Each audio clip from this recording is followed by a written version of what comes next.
It's not the duty of people who are not involved to deny the pain of people who are involved.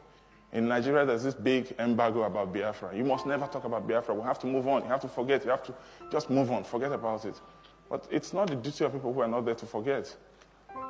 If the people who suffered want to forgive and forget, it's their prerogative, and they can do that at their will. Well, Steve Jobs, has anybody read his autobiography? Yeah, he stopped going to church because he read about the Biafra War. He said, if Christians can do that to people, why should I worship that God? I don't agree with him, but that's his view. He felt so bad about the war. Bernard Kouchner, former French foreign minister, remember him in Kosovo, digging every last bone to understand what happened in Kosovo. But where did he start? He started in Biafra. He was there as a Red Cross volunteer. He resigned from the Red Cross. He said, we can't be impartial in such a situation. He founded Médecins Sans Frontières, MSF, because of the Biafra situation.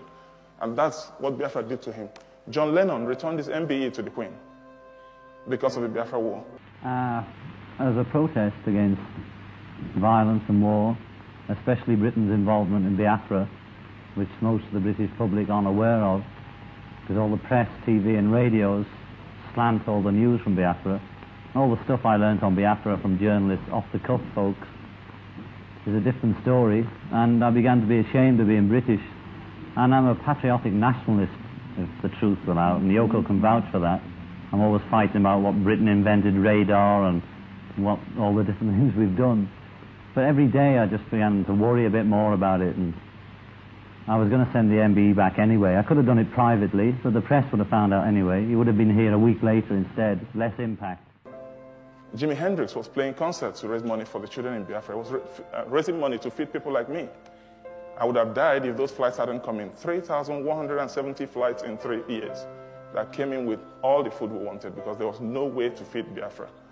And of course, part of the war strategy was to starve and kill everybody. Akanu Ibiam, he had all the awards from here. CBE, MBE, everything, right up to the knighthood. He returned all of that to the Queen because of the war. If you came away from some of the earlier tragedies of the Biafran War and some of the wars in Africa and the AIDS things I photographed, there wasn't enough darkness. The next piece is also by Alex Baranovsky. It's called Biafra, and this was actually written for a documentary which just came out at the beginning of this year. The documentary is called McCullin, and it's about the very famous war photographer Don McCullin, who traveled around the world over the last 30, 40 years, taking the most extraordinary photographs, mostly of war-torn areas. And Biafra was a former province near to Nigeria, where they had a most horrendous civil war in the 1960s. And there was a particular colony, children's colony, which had been abandoned, and thousands of children were left there to die. And Don McCullin arrived at this place in Biafra to find all these children there. And the children thought that he had come to save them. But the truth was he was there as a photographer. He'd come to take photos. You know, I'd walk into a school in Biafra and I would see 800 children dying. And as soon as they saw the white man coming, you could see they thought there was some hope at the end of the tunnel. And what did I bring them? I brought them 2 Nikon cameras around my neck. And I saw these children dropping down and dying in front of me. And you know, we live in a world now where the media isn't that particularly interested in the real tragedy in our lives. You feel that? I'm convinced it is. And it was something that he just never really got over, never really recovered from.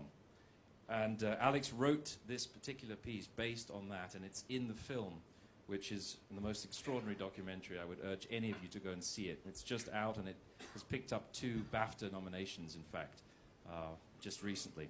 So this is Biafra by Alex Baranovsky.